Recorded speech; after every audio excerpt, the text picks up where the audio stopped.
Can you do it? There are two sequences, AR, AR square, and the last term is AR की power n minus 1.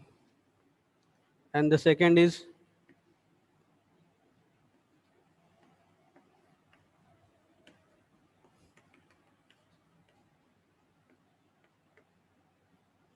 तो पहला काम ये करना है कि ये देखना है कि क्या ये जीपी है कि नहीं है।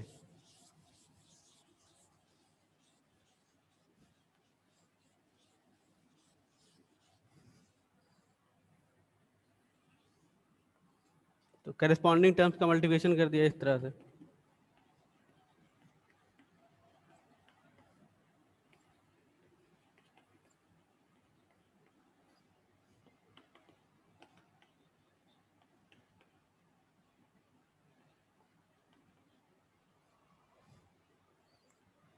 इसका अब ये प्रूव करना है कि जीपी है कि नहीं। जीपी होने के लिए कंपलसरी क्या होता है कि उनका कॉमन रेशियो सेम होना चाहिए। Common ratio means second upon first, third by second, fourth by third, like so on. तो T2 बाई T1 कर लिया। T2 बाई T1 क्या आएगा? ए r into are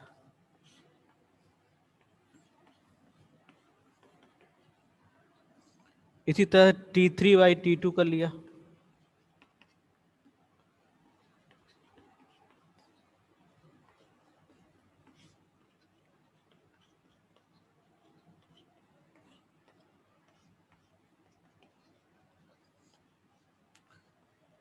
common ratio is same here.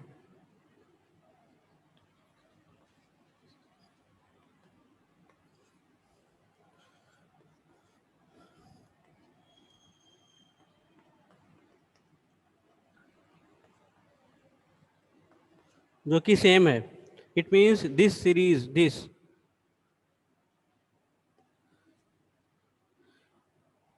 Is an GP. ये एक GP है, geometrical progression है। अब दूसरी चीज है कि इसका हमको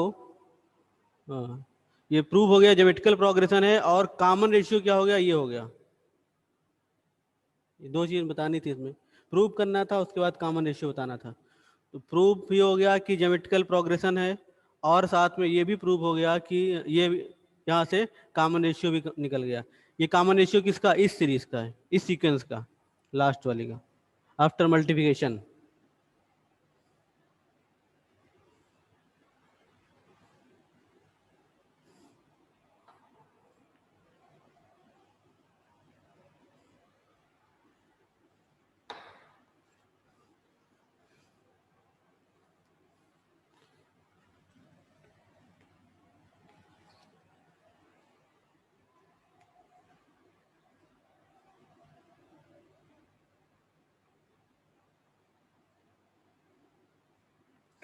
Find four numbers forming a geometrical progression in which the third is greater than the first by 9 and second term is greater by 4 by 18. ऐसी ज्योमेट्रिकल प्रोग्रेशन फाइंड आउट करनी है जिसमें थर्ड टर्म फर्स्ट से 9 अधिक हो, second term fourth से 18 अधिक हो।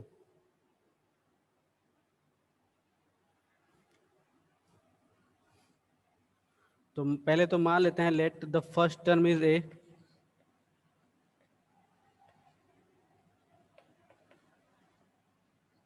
and common ratio is R.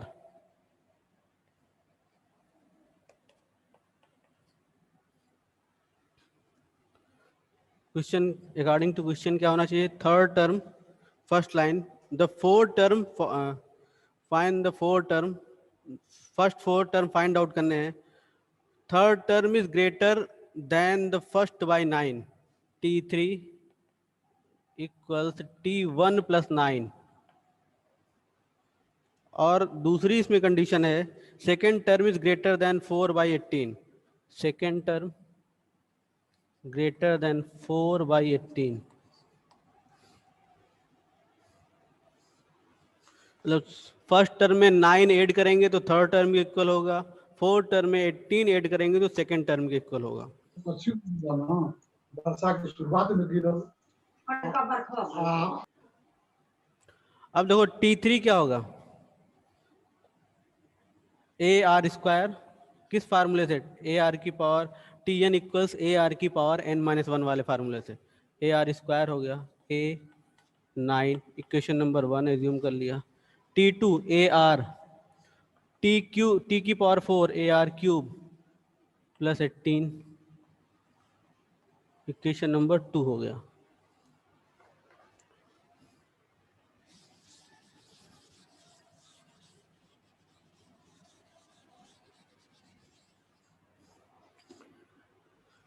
One में आर से मल्टीप्लिकेशन कर, अब मुझे निकालना क्या है, ए और आर पता करना है इन दो कंडीशन से। ए और आर पता चल जाएगा तो हमारे टर्म निकल जाएंगे। फर्स्ट टर्म ए हो जाएगा, सेकंड ए आर हो जाएगा, A R square, a are cube. इस तरह से फर्स्ट 4 टर्म की वैल्यूज हम बता पाएंगे।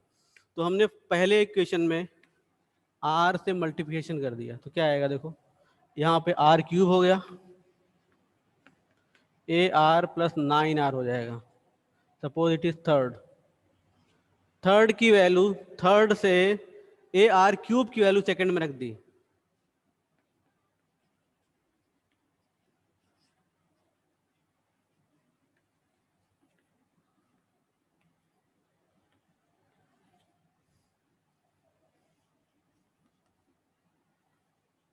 ये ए आर क्यूब की value, a r plus 9 r plus 18, इस यहाँ पर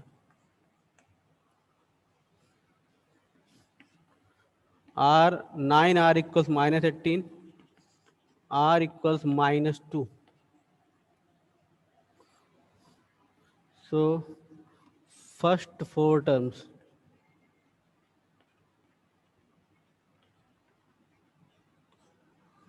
A R cube, a means first term की वैल्यू क्या है निकली तुम्हारी। एक काम और करो, पहले फर्स्ट टर्म की वैल्यू निकाल लेते हैं फिर निकलेगा। इसके पहले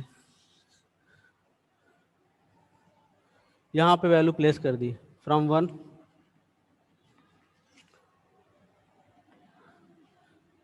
ए minus 2 square equals A plus 9, तो 4 A equals A plus 9, 3 A equals 9, or A equals 3।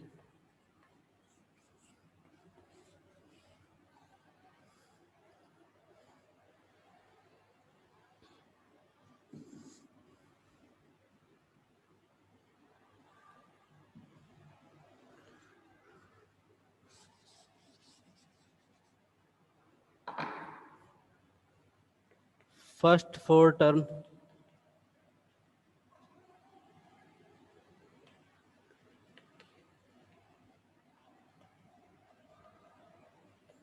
यहाँ पे ए और आर की वैल्यू रख दी, ए इज 3, आर इज -6, फिर -2 मल्टीप्लाई किया 12, फिर 24,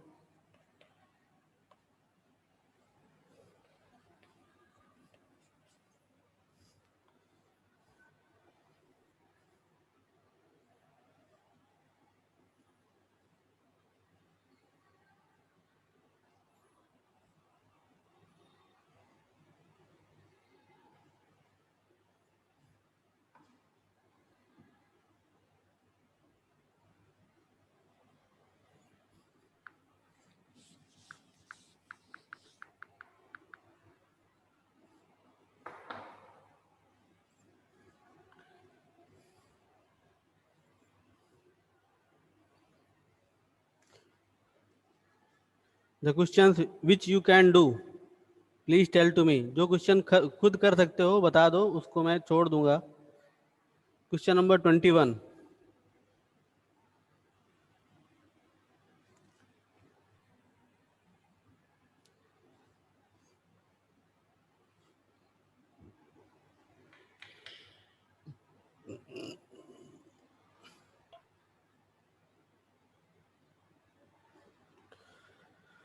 find 4 numbers, sorry 21, it is question number 21, 22. If p q are the terms of gp are a b c respectively, prove that a power this b and c, a की power p q minus r, b की power r minus p, c power p minus q equals 1।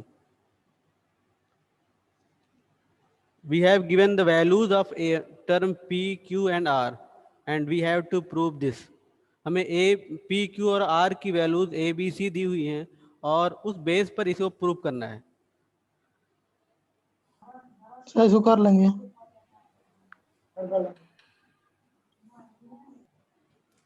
देखो थोड़ा सा मैं hint कर दे रहा हूँ question. पहला काम है कि इसमें P की वैल्यू देखो, P टर्म क्या मानना है, स्मॉल a मान रहा है और हम जो है फर्स्ट टर्म को स्मॉल a मानने की आदत पड़ी हुई है हमारी। तो यहाँ पे क्या करना है, थोड़ा चेंज कर लेना। Suppose the first term is capital A, capital क्योंकि P टर्म स्मॉल a माना हुआ है उसने, तो फर्स्ट टर्म को कैपिटल A मान लेना और कॉमन रेशियो को कैपिटल R मान लेना, क्योंकि R टर्म यहाँ पे निकालना है तो वहाँ पे कंफ्यूजन क्रिएट होगा। A और R मान लेना और उसके बाद TP निकाल लेना। TP क्या हो जाएगा, AR की पावर P-1 और उसकी वैल्यू A दे रहा है। TQ निकाल लेना, TR निकाल लेना, वहां से वैल्यू यहाँ प्लेस कर देना, हो जाएगा। सबका हो जाएगा। Yes sir. Yes sir. चलो yes sir.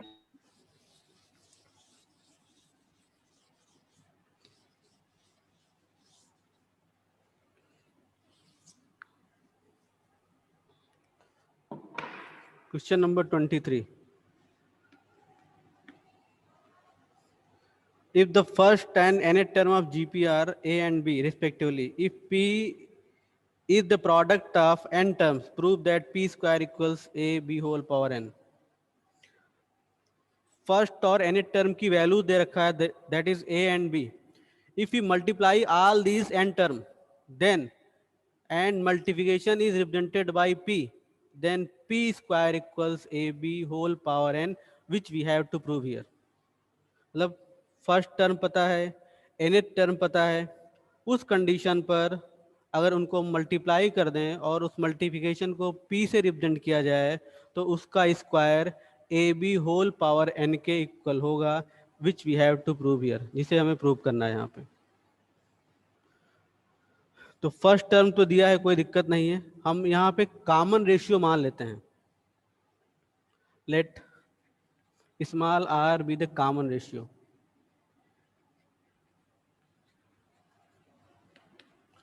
T1A it is given to us, ये गिवन है।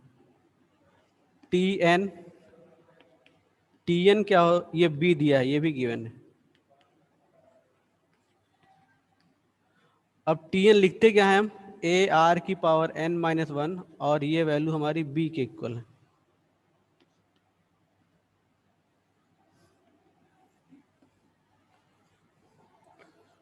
Tn की वैल्यू हो गई A और R के फर्स्ट टर्म और कॉमन रेशियो के टर्म में, इसकी वैल्यू V दी है। अगर हम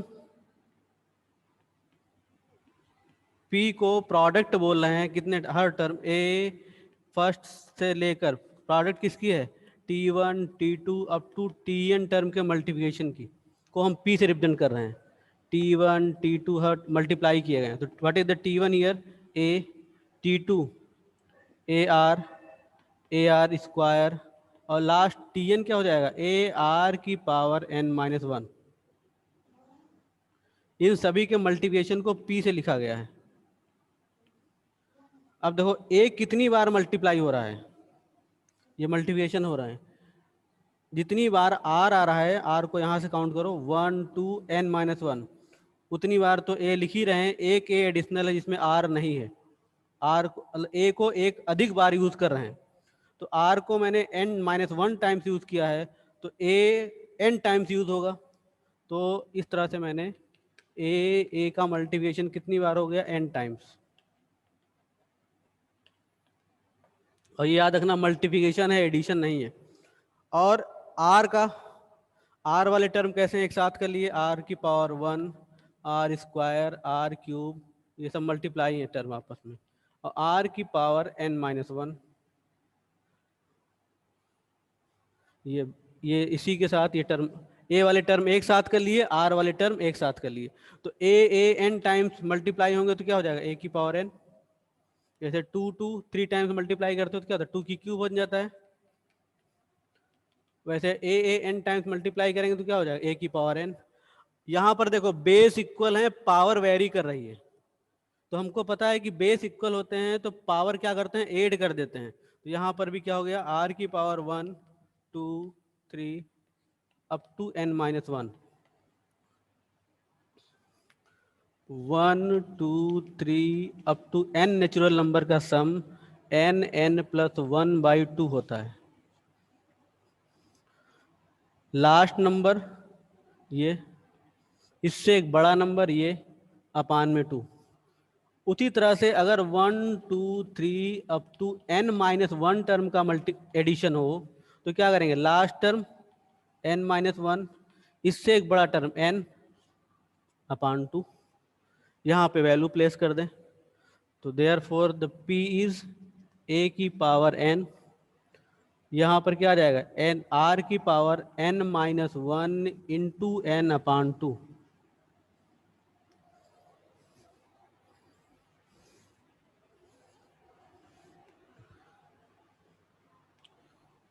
अगर दोनों साइड में स्क्वायर कर दिया जाए,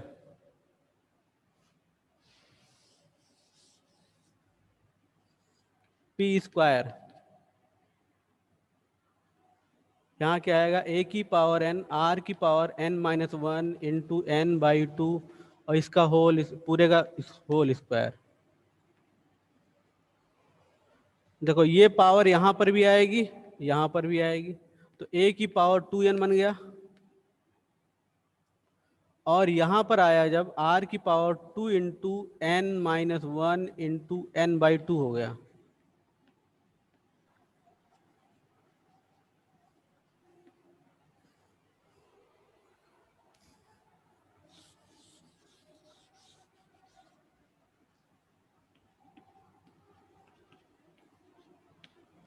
ए की पावर 2n, यहाँ देखो r की पावर क्या बची, n माइनस 1 इंटू एन बचा।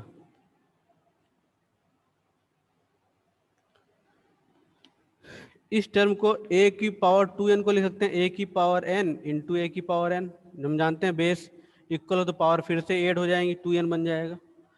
और यहाँ पर हो गया r की पावर n माइनस 1। एक काम, इसके पहले एक काम और कर लिया जाए, थोड़ा सा और आसान बना लें क्वेश्चन। देखो इसमें दोनों में पावर में n दिख रहा है मुझे, यहाँ पर भी n है, यहाँ पर भी n है, तो हम चाहें तो n को यहाँ पे लिख सकते हैं, क्योंकि फिर से पावर क्या आएगी, यहाँ पे चली जाती है। जैसे मैंने यहाँ की 2 थी पावर, यहाँ लिख दी, यहाँ लिख दी, मल्टीप्लाई कर दी। और उसी तरह से यहाँ पर जो दो पावर हैं, ये n पावर, इसको मैं बाहर निकाल सकता हूँ।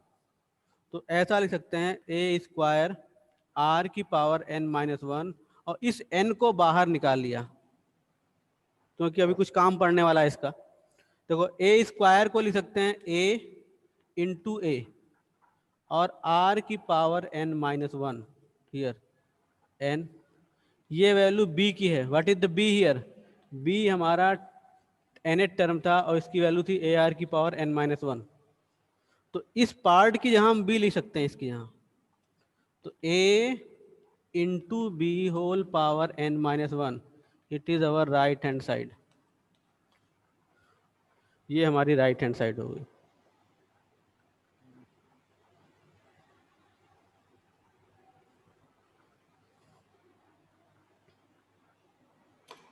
एक बार फिर से देखो, मुझे क्या करना था, फर्स्ट से लेकर एन टर्म का मल्टीप्लिकेशन करना था। तो मल्टीप्लिकेशन करने में दो टर्म आ रहे हैं, एक ए आ रहा है, दूसरा आर आ रहा है, और आर डिफरेंट पावर के साथ आ रहा है, 1 2 3 अप टू n माइनस 1। तो ए वाले टर्म एक साथ कर लिए, ए सेम टर्म है हर जहाँ, और आर की पावर 1 से लेकर n माइनस 1 तक। ए का मल्टीप्लिकेशन n टाइम्स क्या हो जाएगा, ए की पावर n हो जाएगा। और चूंकि आर में डिफरेंट पावर यूज की गई हैं, इसलिए इनको जब हम मल्टीप्लाई करेंगे तो पावर 8 हो जाएगी, ऐसी हो गई। ये फार्मूला होता है नेचुरल नंबर के एडिशन का। इसमें लास्ट टर्म उससे एक बड़ा टर्म लिखते हैं, तो ये जो पावर का एडिशन है वो क्या हो जाएगा, लास्ट टर्म उससे एक बड़ा टर्म अपान 2। ये पूरी बड़ी वैल्यू को इसमें इसमें कन्वर्ट कर दिया मैंने। इन दोनों में n कॉमन था, और पहली चीज है कि उसमें जो प्रूव करना है उसमें स्क्वायर है, p का स्क्वायर है, तो मैंने स्क्वायर यूज, दोनों साइड में स्क्वायर कर दिया। स्क्वायर करेंगे तो ये पावर यहाँ पर भी आएगी, दोनों टर्म पे जाएगी, तो 2n बन गया, और यहाँ पे 2 से 2 कैंसिल हो गया। और इन दोनों में n यूज हो रहा है। देखो यहाँ पर भी n, यहाँ पर n, तो n को मैं बाहर निकाल सकता हूँ, इसका n, ये n, एक साथ एक बार n आ गया। और इसको मैंने a स्क्वायर को a इंटू ए लिख दिया, r की पावर n-1, ये हमारा क्या है, b है, a into b whole power n बन गया।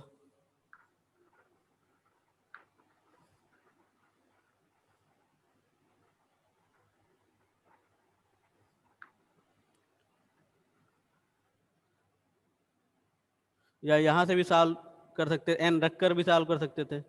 2n को n इंटू एन लिख देते, और दूसरा वाला जो टर्म था उसमें वो b की पावर n बन जाता, पहला वाला टर्म a की पावर n, n बाहर हो जाता, तब भी यही आ जाता।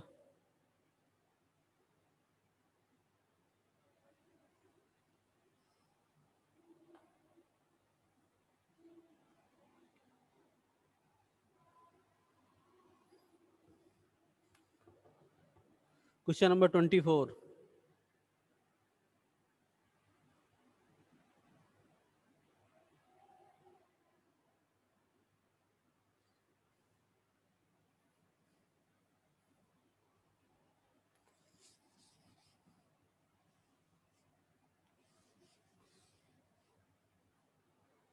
कंप्लीट हो गया तुम लोग का?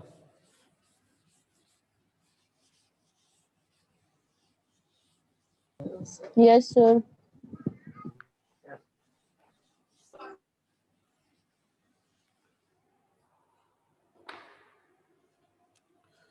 So that the ratio of the sum of the first n term of GP to the sum of term from n plus 1 to 2 nth term is 1 by r की पावर n। पहले n term और उसके बाद n term का सम का ratio लिया गया है, वो 1/r की पावर n आएगा, ये प्रूव करना है।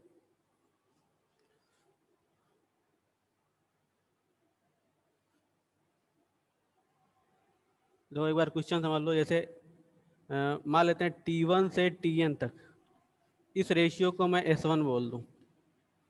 इसके बाद का टर्म क्या आएगा, T+1, और T2n तक इस रेशियो को अगर हम S2 बोल दें, तो प्रूव क्या करना है, S1 by S2 equals 1/r की पावर n,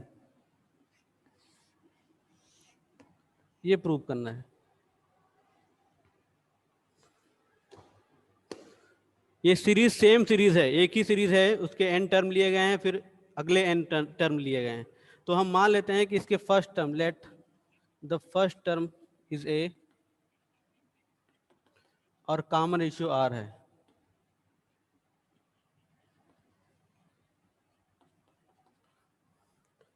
तो S1 जब निकालेंगे तो क्या आएगा, अब एक कंडीशन चाहे जो भी मान लो, r इज ग्रेटर देन, अब यहाँ मुझे पता नहीं कि कॉमन रेशियो कैसा है, कोई भी एक condition r is greater than 1 और r इज लेस देन 1, जो वही कंडीशन यहाँ पर भी लगेगी, वही यहाँ पर लगेगी, क्योंकि एक ही सीरीज की बात हम कर रहे हैं। तो मैंने लेट कर लिया कि let r is greater than 1, और लेस ग्रेटर लेस कोई भी लोगे, रिजल्ट पे कोई इफेक्ट नहीं पड़ेगा। तो देखो यहाँ से a, यहाँ पे नंबर ऑफ टर्म कितने हैं, n, तो r की, अब चूंकि r इज ग्रेटर देन 1 लिया है, तो r की पावर n-1/r-1। S2 क्या आएगा, देखो S2 में जो फर्स्ट टर्म होगा ये काम करेगा, first term for S2 that is Tn+1, क्योंकि हम वो सीरीज कहाँ से चालू कर रहे हैं, n+1 टर्म से चालू कर रहे हैं। तो Tn+1 क्या होगा, ar की पावर n+1 -1 ar की पावर n। अब S2 फर्स्ट टर्म की जहाँ क्या लिखोगे, ये ar की पावर n, यहाँ भी नंबर ऑफ टर्म कितने हैं, n, और कॉमन रेशियो जो यहाँ पे है वहीं पे वही यहाँ पर भी होगा, क्योंकि सेम सीरीज यूज कर रहे हैं। तो r number of term is n ईयर -1/r-1,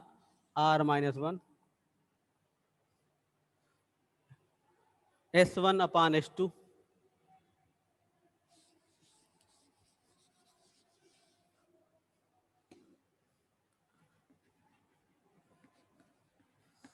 ये A upon A into R की power N minus one upon R minus one, और डिनोमिनेटर में ये वैल्यू आएगी, कन्वर्ट हो जाएगी into R minus one upon A are की power N minus one into R की power N minus one, R की power N not N minus one.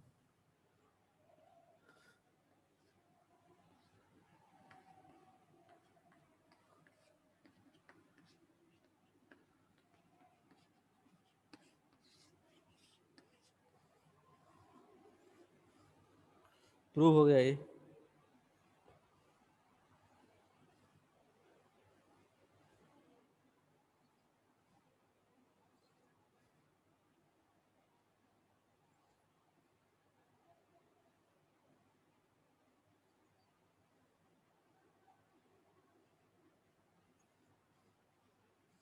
Question number 25 कर ले जाओगे, देखो जरा तो।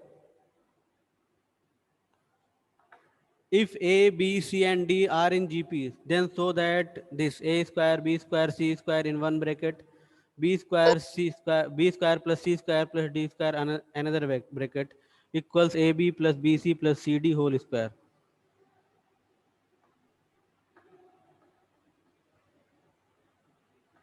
ये question number 25, can you do it? Sir hint दे दीजिए थोड़ा सा। देखो इस क्वेश्चन में एक जहाँ डिफिकल्टी आएगी, पहली चीज है कि इसको हम मल्टीप्लिकेशन करके सॉल्व नहीं कर सकते हैं कि लेफ्ट हैंड साइड मल्टीप्लाई करो right equal right hand side आ जाए। क्यों? उसका रीजन ये है कि जब टर्म लिखोगे तो टर्म को लिखने के लिए कॉमन रेशियो की जरूरत पड़ती है, वो इस क्वेश्चन में नहीं दिया गया है तुमको।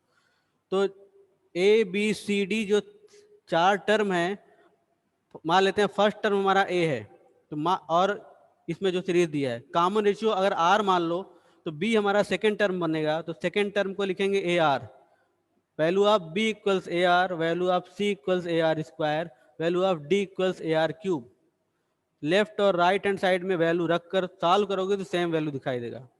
मल्टीप्लिकेशन करके सॉल्व करोगे तो किसी दिख रहा होगा ही नहीं, प्रूव नहीं होगा। तो जब तक कॉमन रेशियो इसमें एज्यूम नहीं किया जाएगा, क्योंकि कॉन्जिक्यूटिव टर्म है, ए बी सी डी, ए के बाद बी आता है, बी के बाद सी आता है, सी के बाद डी, ये चार टर्म है और पहला टर्म हमको पता है ए। कॉमन रेशियो अगर पता हम अपने मन से एज्यूम कर लें तो ए सेकेंड टर्म ए आर हो जाएगा, third term A R square हो जाएगा, fourth term A R cube हो जाएगा। उस बेस पर यहाँ पे वैल्यू रखकर हम इसको प्रूव कर सकते हैं। हो जाएगा अब नहीं बोल रहे यार।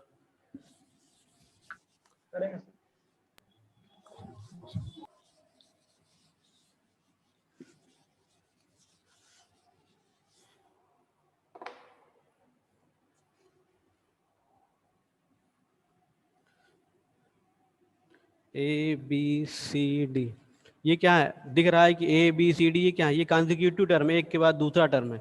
और इस टर्म, ये जो टर्म लिखे हैं वो कॉमन रेशियो के फॉर्म में नहीं लिखे हैं, वैल्यू के फॉर्म में लिखे हुए हैं।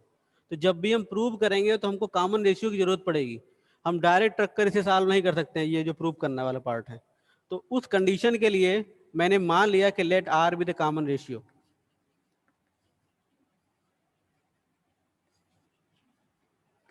तो सेकेंड टर्म हम लिख सकते हैं first term into common ratio, third term second term into common ratio A are square, fourth term third term into common ratio A are cube.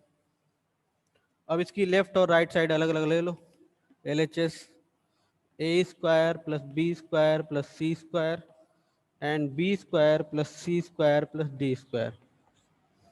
यहाँ ए बी सी डी की value रख दो, ए की value तो यही है, B और C और बी सी डी की वैल्यू रख दिया जाए।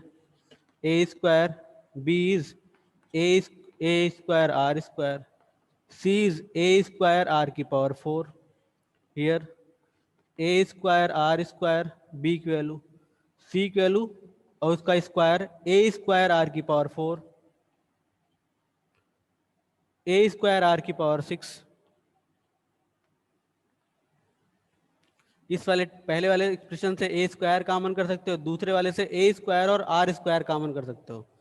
तो ए स्क्वायर कॉमन हो गया तो 1 plus are square plus are की पावर 4। इसी तरह से इस वाले दूसरे वाले से A square R square common, 1 plus are square plus are की पावर 4, इन दोनों का मल्टीप्लिकेशन ए की पावर 4 आर स्क्वायर, और ये दोनों सेम टर्म है तो होल स्क्वायर बन गया। ये लेफ्ट हैंड साइड हो गई। इसी तरह से इसकी राइट हैंड साइड,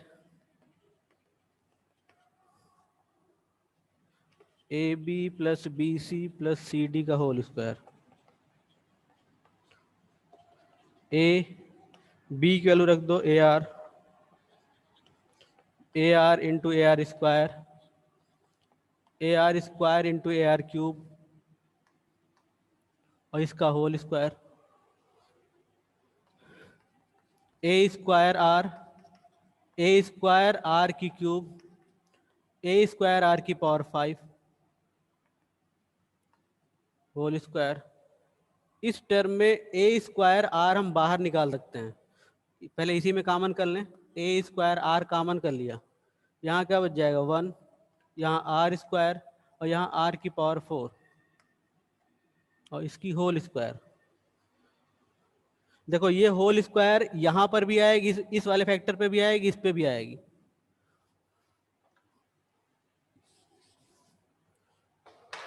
तो a की पावर 4 आर स्क्वायर और in bracket 1 plus are square plus are की पावर 4 होल स्क्वायर।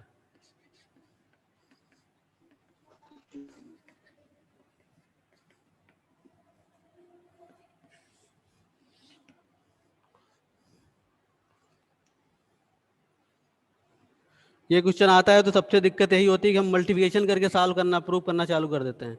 तो बिना कॉमन रेशियो के इस क्वेश्चन को प्रूव नहीं किया जा सकता है। जब तक कॉमन रेशियो एलेट नहीं करोगे तब तक इसको हम लेफ्ट साइड राइट साइड के इक्वल प्रूव नहीं कर पाएंगे।